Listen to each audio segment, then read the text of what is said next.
Hey guys, I want to welcome all of you to another exciting Authors at Google talk. Before I begin, do you guys mind turning off your cell phones and using the microphone if you have any questions? So today I am pleased to introduce Brian Eule.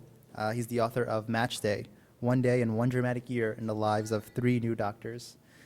For those of you who don't know what Match Day is, Match Day determines where each medical graduate will begin his or her postgraduate training. His book provides unique insight into the world of three doctors as they transition into residency while balancing life outside of the hospital. Brian graduated from Stanford University and has also received a Master of Fine Arts from Columbia University. Ladies and gentlemen, Brian Eule.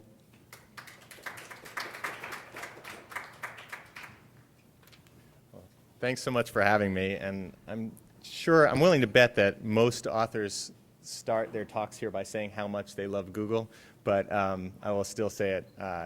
It's an honor to be here. I'm a huge fan of all the work that comes out of this place, and it's just a real privilege, and I was excited to be able to tell you a little bit about my work here.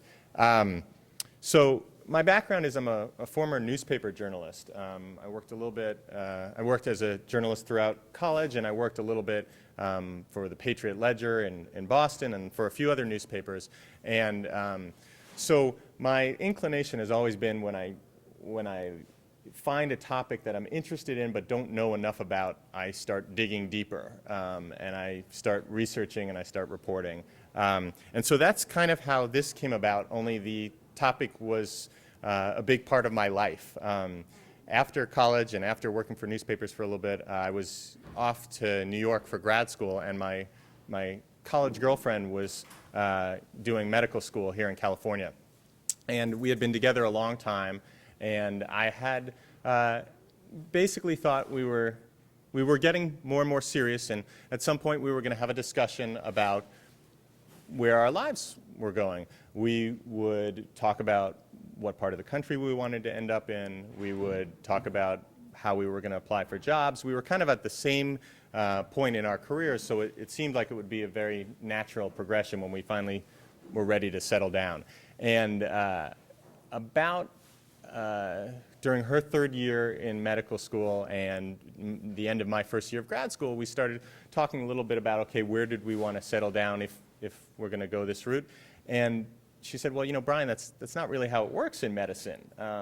There's this whole process, this whole matching process, and I had no clue about it. And so I was really fascinated with this process where new doctors start their careers in residency programs, and with how the training takes over their lives and how doctors are essentially created, because they take these people who have gone through 4 years of medical school, so a lot of classroom time, as well as a couple years of experience in the hospital, following the residents, following the doctors, and how they make them actual doctors in an intensive period and process.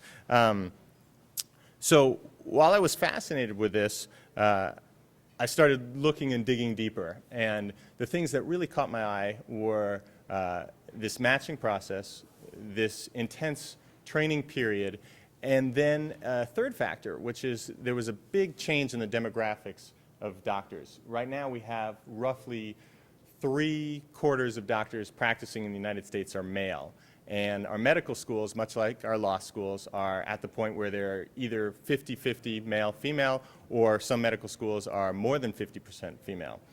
Medicine is a very traditional practice, and with 3/4 of the practicing physicians men and this intense residency period, there were a lot of changes that were about to happen with this growing pool of women doctors. They didn't have to deal with pregnancy during this intense residency period really very much before, and this was an issue that was coming up. And there were a lot of issues like that. So I became really fascinated with this whole period, how these new doctors would fare during their intern year, and how they would balance their lives. So what I decided to do was follow 3 women who were in their 4th year of medical school, and then follow them through this matching process, and then follow them through their entire intern year. And through that, I wanted to show how they learned to balance their lives and how doctors were made, and how it affected the people around them. So I think what I'll do is I'll read from the prologue, I'll talk about some of the interesting things that I found, and then we can have a discussion and just some questions about medicine, about doctors, about the book, anything.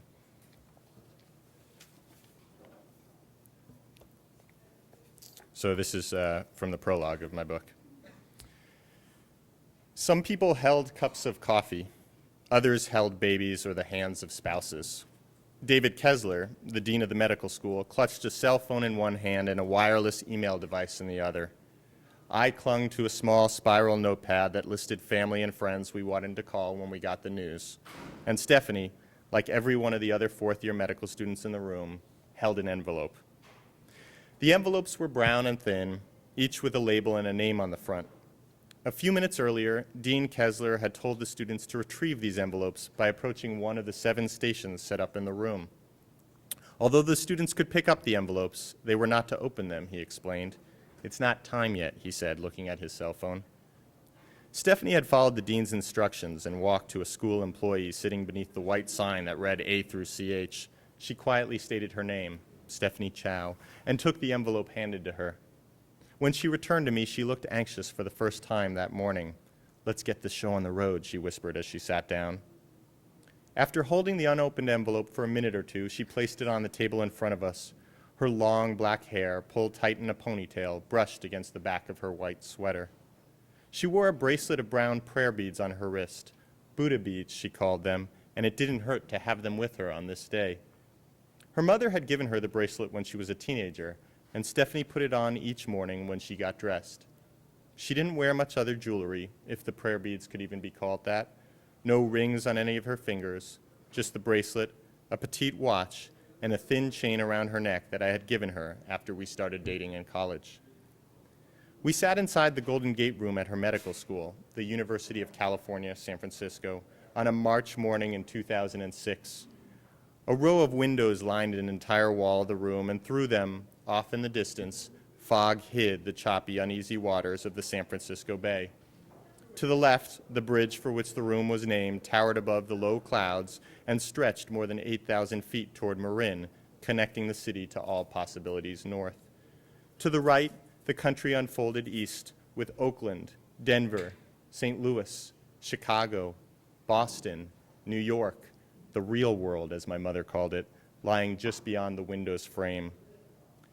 Inside the room, nearly 150 medical students and their loved ones waited. About half of the people sat at large, round tables, while others crowded in the surrounding pockets of space. Almost all kept very still.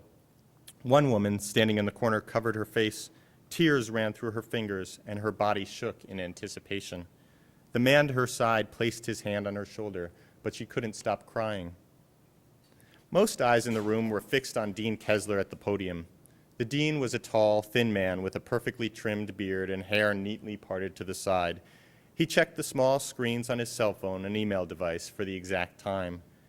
During his tenure as the nation's commissioner of the Food and Drug Administration, Kessler had been a bit of a stickler, once overseeing the confiscation of more than 2,000 cases of orange juice because the word fresh was included in the brand name when in reality it came from concentrate.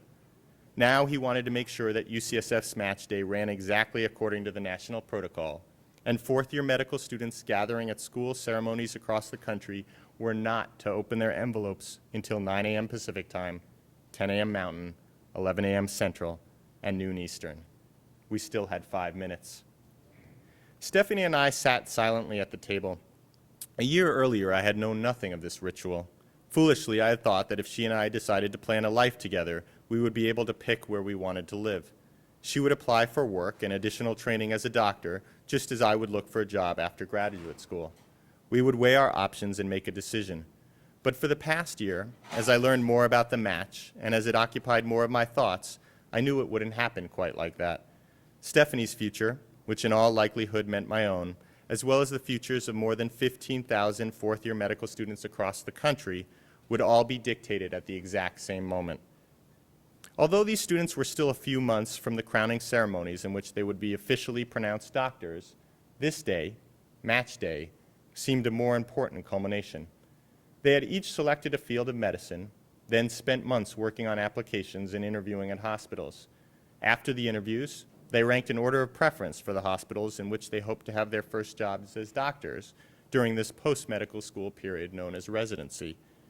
The hospitals made similar ordered lists of their favorite candidates, and then, in the final step of the process, a computer in a Washington, D.C. office ran an algorithm that paired each student with a residency position. Each year on match day, at the same time across the country, the graduating students are handed their envelopes. Inside, a fragment of a sentence on a single sheet of paper dictates their first jobs as doctors and thus their careers.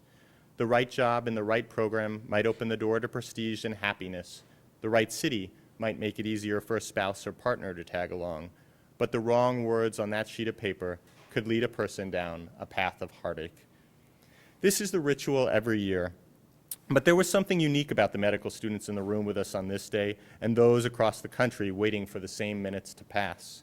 Something different from the gatherings that had made up match day in earlier years and part of an evolving trend.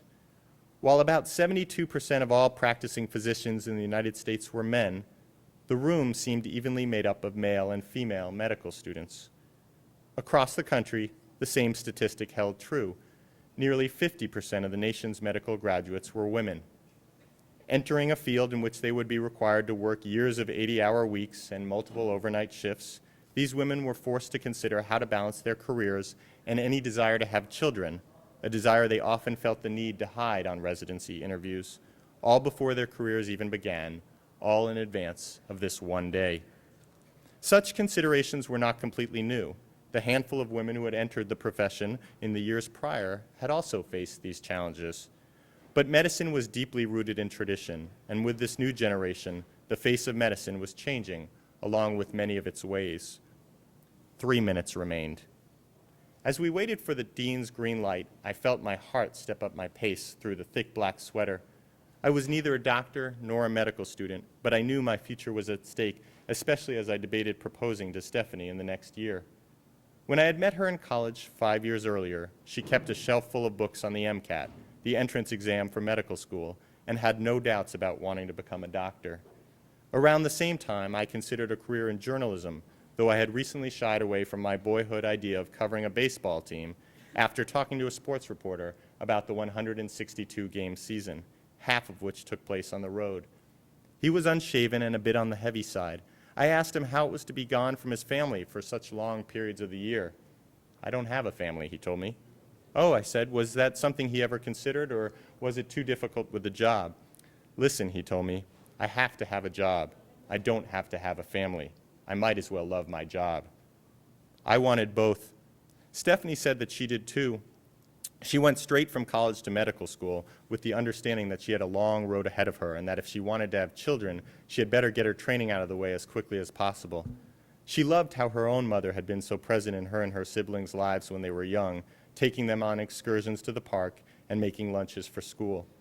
Family was crucial to Stephanie, but in the last few years she had also grown attached to the field of surgery. Balancing children with career was difficult for the few women in this demanding and predominantly male-populated specialty. Surgery would require a 7-year intensive residency at the hospital she had applied to, followed by another few years of fellowship if she chose to specialize, and a lifetime of an all-consuming job. 2 more minutes. I knew that some of the possibilities in Stephanie's envelope could mean a more difficult life than others. A hospital she had interviewed with in Boston was known for great training, but also for eliminating any kind of an outside life for the 7 years of residency. Although the hours at one of the programs in California would not be much better, we had heard that at least some of the residents there had families. Rumors swirled on the interview trails. One small program, we were candidly told, had a divorce rate among its residents of more than 100%. I asked how that was possible. "Someone got married and divorced twice," a resident told me. The nervous chatter in the room continued. We sat above the university's fitness center on the section of campus dedicated to recreation. A cafeteria bordered us on one side of with a table tennis room for students on the other. Across the street, separated from match day by 2 lanes of traffic, a circular driveway, and parked ambulances, lay the university's hospital. Nationally recognized doctors, overtired residents, nurses, therapists, and students swirled down the halls and in and out of patients' rooms. Lives began, lives ended. In just over 3 months, the halls would be filled with the new interns, the colloquial term for first-year residents, the rookie doctors. My father, who had been a frequent hospital patient, had always warned me about this time. "You don't want to get sick in July," he said. "A teaching hospital is a wonderful place to get care, and it's where you find the best doctors in the country. But in late June and July, you also find a lot of people who don't know what they're doing." 1 minute remained. In the months leading up to Stephanie's match, I found myself fascinated by this process for pairing new doctors with their new lives and by the challenges the next generation of doctors faced as the profession reshaped. But most of all, I wondered about how Stephanie's life, and thus mine, was about to change. The next year would be a trial of sleepless nights, beeping pagers, and demanding senior physicians. We looked at the dean. We looked at the envelope. Stephanie turned to me. "Do you want to be the one who opens it?" she asked. Someone called time. So that's the beginning of the book. And then what I did was I followed 3 people, Stephanie being one of them, and their significant others, and wove through their entire intern year as a way to get at how they developed, how they balanced their lives, and how the profession is changing. And what was great was I was coming from this outside perspective. So I was able to spend a lot of time with some of the older generation of doctors who had certain perceptions on how doctors were trained, and some of the new generation. And there are already changes independently of gender issues in terms of the number of hours they're allowed to work. There used to be no restriction whatsoever on residents' work hours. And in the last decade, there's a new restriction that limits them to an average work week of 80 hours and an average shift of 24 to 30 hours, depending on how you count it. So the older doctors will look at this and say, well, you know, medicine isn't shift work. There should be no restriction. And the younger doctors are still completely exhausted. So there was an interesting divide in the perception, and one of the things that I was really intrigued with was that typically from the outside we see any of these long hours as a black and white issue. Doctors are tired. If they're tired, they're more likely to make mistakes. And while that is all seems to be very true, there was another side that I was exposed to also from the inside, which is the more handoffs you have between doctors and a given patient, the more likely something might slip through the cracks, the more likely a symptom might not get recognized, the more likely there might be a mistake made, or the more likely when a resident is off on his or her own, she might not have the same experience had she spent more time at the hospital. So it became this really interesting debate with a lot of complexity added to it that I found and was intrigued by. That being said, the doctors are utterly exhausted. Anecdotally speaking, we found that almost every resident class had one of his or her peers fall asleep at the wheel driving home, because at the hospital you're on your feet. You're working a lot, you have other people around you, you have older physicians there. If you have questions, you have interactions. You get back in your car, you're sitting by yourself, you're not physically moving very much. And so that is a serious issue. And then there were questions of flexibility. This is a profession that is encouraging the health of their patients, and yet these residents don't really have time to eat or to sleep or have all the important makings of a healthy lifestyle. So those are all some of the things I looked at, but I'd be happy to talk about any one or see what you are interested in, and we can go from there. So does anyone have a question?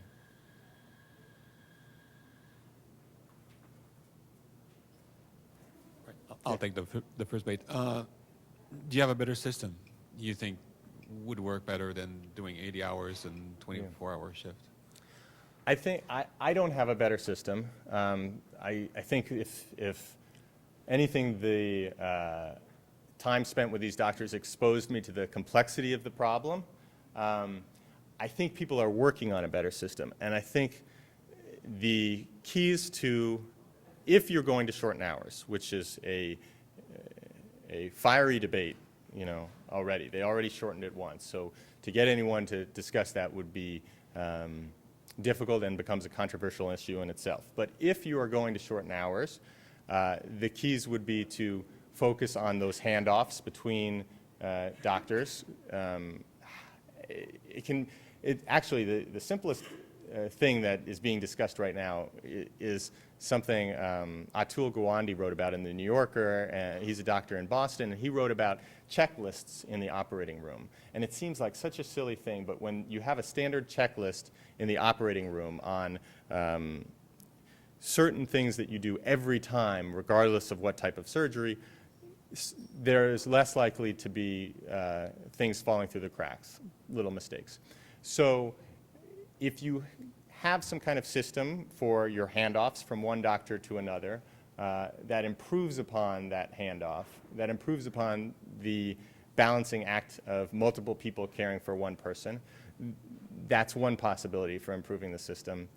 And at the same time, if you improve upon the way these residents are being educated, that's a possible way to improve upon the system, because if you focus on the way they're being educated, then the sheer number of hours that they are getting experience becomes less of an issue. That being said, I had an interesting interaction with someone, a radio interviewer, who said, who cut me off and said, well, I don't know about you, but if I'm going in for surgery, I don't want the surgeon to have been up 24 hours. And I said, well, I don't know about you, but if I'm going in for surgery, I don't want it to be the first time she's doing the surgery. So there's always going to be this balancing act of making sure this is the time for them to get experience, but they're also caring for patients. And it's a difficult balancing act of this strange field that is both a period of education and employment. And that actually presents problems in other things, like with the match. For a while, there was an antitrust lawsuit filed against the match because it doesn't take compensation into consideration. So are these people being matched with employment? Yes. Are they being matched with an educational period? Yes. So it adds to the complexity because it's a real unique field in that regard.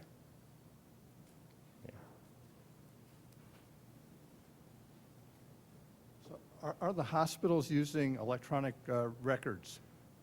Because that would certainly help with the handoffs. Yeah, it's interesting. Of the people I followed, I'm trying to remember, some of the hospitals, so it's interesting, residents also, if a resident is associated with Stanford Medical Center, they might be working at, rotating during their years of residency at 4 hospitals, at Stanford's main hospital, at the Palo Alto VA, at Kaiser Santa Clara, and at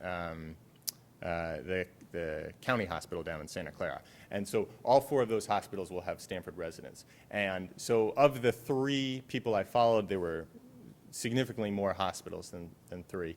And I found that some of the hospitals have records, and new systems are being put in place for some of them where they can write their notes in an actual computer as opposed to in handwritten in a file, but not all of them. So it's definitely an area that you see more and more hospitals going in that direction, but it's still kind of a hodgepodge mix right now, I think. I've got 3 more questions. One is there a lot of variation across the country? Second one is it possible that a person, because in your book you say the students will pass interviews and stuff like that, are they likely to be sent at places where they have not even interviewed, right, in a different state that they never applied to, because of lack of interest for that state? And third question is, what suggestion do you have for young students that are getting into the medical field to get prepared for this period of their life? So you mean the variation among residency programs? I think, so we'll start with that. I think there is some, just like there would be variation in any kind of training program. A lot of it is affected by who you want to work with. So if the field you're going to is very specialized, well, some programs might be more progressive in working in that area than others. So there's differences, but no more different than, I would say, looking at any kind of training or educational program where, depending on the strengths of the given institution, you might be more inclined to go to one place over another. That and simply also the issue of regionally where people want to live. But no, you won't end up at any place that you never thought about. So the way the match works is you have to, after you go, you apply like any other job or educational system, and you go on interviews. And at that point, you make a rank list, and you rank either all the places you went to or all the places that you would consider among those that you went to. And you rank, and this is in your field that you've already chosen and you've applied to in your interviewing. So I might rank the surgical programs that I interviewed at, and let's say I went to 15 and only 10 of them I'm very seriously thinking I could do. I would rank my order of preference for those 10. Well, when the match happens, the hospitals do a similar rank list of the people they've interviewed. And when the match happens, this computer takes these two rank lists and puts them together.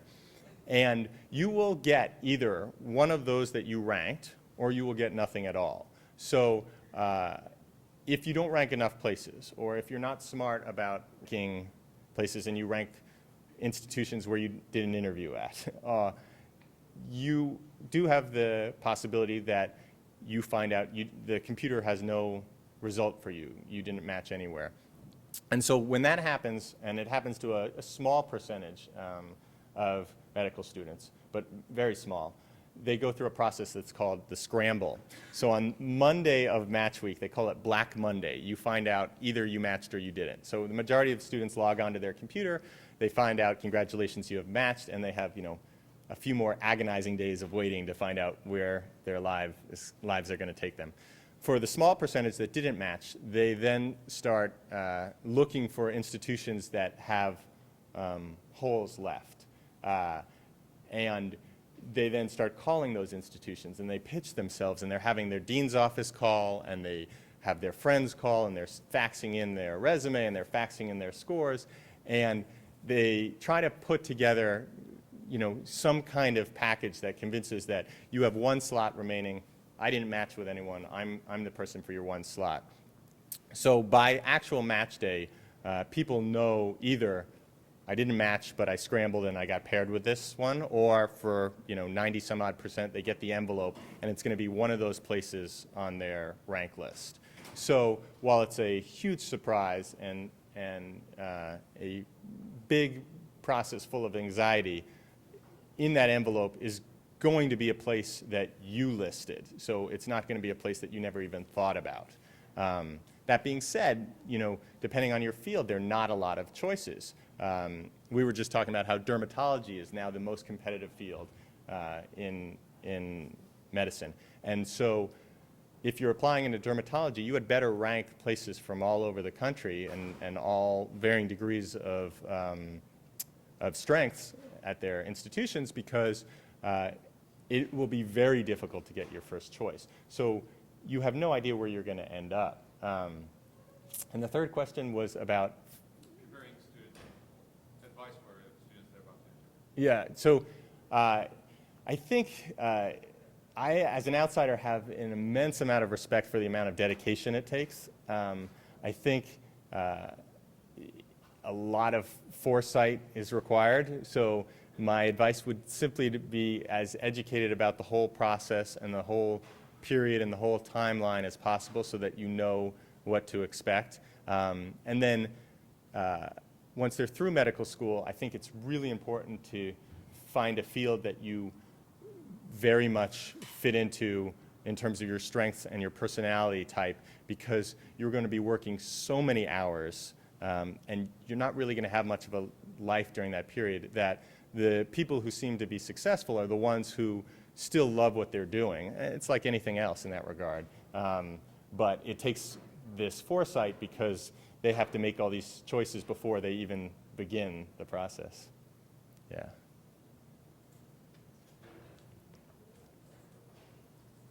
Hi, thanks for coming. Sure. And I was wondering, when you were writing this book, or when you were deciding what to write, was there tension between writing it as nonfiction and writing it as a novel?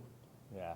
I've always found my strength, because of the journalism background, and then the graduate degree I did was was a writing program in literary nonfiction. So I've always been drawn to nonfiction writing, both in terms of what I read and in terms of what I write.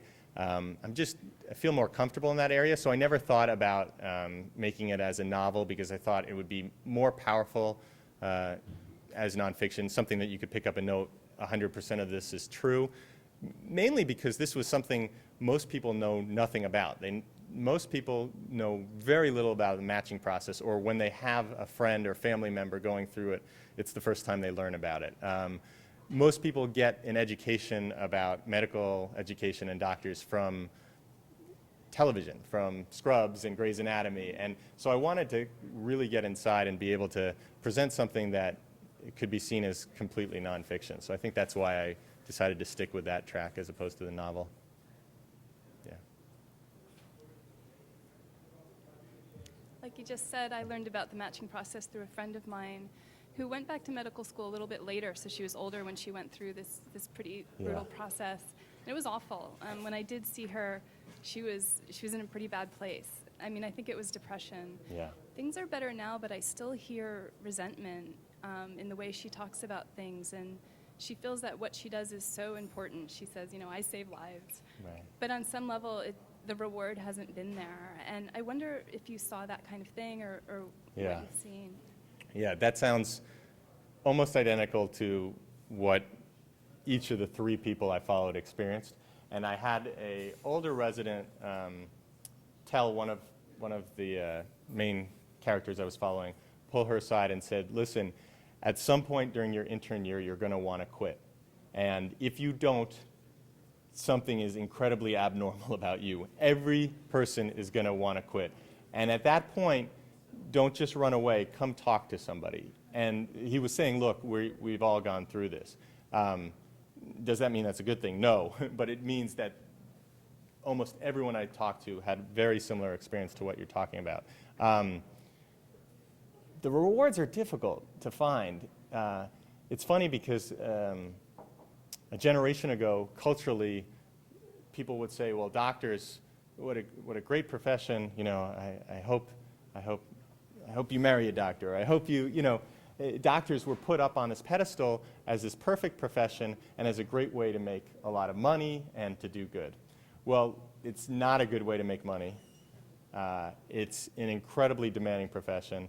And so now you have a change in terms of how these people view the profession. And so you're getting people going into it who are still incredibly idealistic about the reasons going into it, wanting to help people.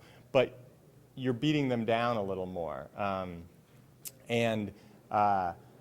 The people who I found were successful were the ones who were able to kind of hold on to that idealism and remember why they went into it and enjoy what they're doing on a day-to-day basis. But during this training period, it's incredibly hard. A lot of people talk about pushing through that. It's a long period to push through. So that's not exactly a solution either, but it is a demanding period that hopefully with increased flexibility in the future during that process and during that period, and with the increased flexibility that comes with a more senior physician, it's something that people can get through. But I think that's a big part of the reason why a lot of people are looking at ways to change medicine and medical education. Yeah. Yeah. Do you know how the algorithm works? Do I know how? So, somewhat. It works very similar to the stable marriage algorithm, which is, I guess, a common algorithm used in economics. But I will let you look it up rather than try to explain it. What I do know, what I spent a lot of time looking at is, was there a way to game the system? A lot of medical students talk about, are there certain tricks you can do in your rank list? Or is there a way to game the system to get some kind of advantage? And actually what I found is you're at a disadvantage if you do anything other than rank your list in the order of preference. And one cause of why sometimes people don't match it all and have to go through that scrambling is that they don't understand how the process works, and so they'll only rank one place, or they'll shorten their list because they think they can game the system, and it just doesn't work that way. And one of the problems is that at a lot of these medical interviews, the students might get a wink or a nudge that you're our top candidate. The hospitals are not allowed to do that. They're not allowed to say, if you rank us number one, we'll rank you number one. But occasionally there are these subliminal messages that come through where a student might think they're in great shape, and they might limit the places they rank to because they think it's a done deal. And those are often the students who find themselves in trouble during that match week. So, but in terms of economics and mathematical equation, the algorithm is relatively straightforward. The complexity of it is when you add certain other aspects that they've been doing in the last few years, which is, for example, a couples match. Now that you have more and more relationships coming out of medical school, you have two people going through the matching process. And this means that if they just go through the traditional match process, they have this added difficulty that they could end up on different sides of the country. So they created something called the couples match, where you can do a sort of if A, then B. If she ends up at this institution, my first choice is this, my second choice is that. And so that's added a lot of complexity to the kind of mathematical equation, but it's part of it now. Yeah. How accurate are scrubs in Grey's Anatomy? Is there anything in particular they get really wrong?